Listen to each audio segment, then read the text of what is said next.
สวัสดีจ้าพ่อแม่พี่น้องปองปายชาวอีสานทุกผู้ทุกคนคลิปนี้แอดมินมาอัปเดตฝนฟ้าอากาศภาคอีสาน 13-17 มกราคม 2569เฮาไปรับชมรับฟังกันเลยค่ะ ลักษณะอากาศทั่วไป 13-17 มกราคม 69บริเวณความกดอากาศสูงหรือมวลอากาศเย็นที่ปกคลุมประเทศไทยตอนบนและทะเลจีนใต้เริ่มมีกำลังอ่อนลงและในช่วงวันที่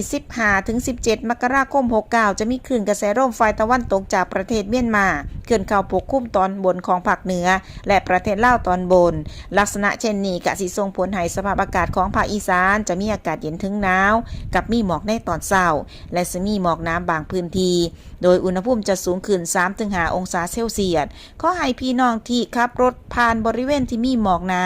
ระมัดระวังการสัญจรจ้าหมอกอาจจะบดบังทัศนวิสัยได้ขอให้ขับรถอย่างระมัดระวังสำหรับอุณหภูมิต่ำสุดของภาคอีสานเฉลี่ยอยู่ที่ 10-19 องศาเซลเซียสสูงสุดอยู่ที่ 27-33 องศาเซลเซียสบริเวณยอดภูอากาศหนาวถึงหนาวจัดอุณหภูมิต่ำสุด 7-15 องศาเซลเซียสลมตะวันออกเฉียงเหนือความเร็วลมอยู่ที่ 10-15 กิโลเมตรต่อชั่วโมงคลิปนี้แอดมินลาไปแล้วพบกันใหม่คลิปหน้าสวัสดีค่ะ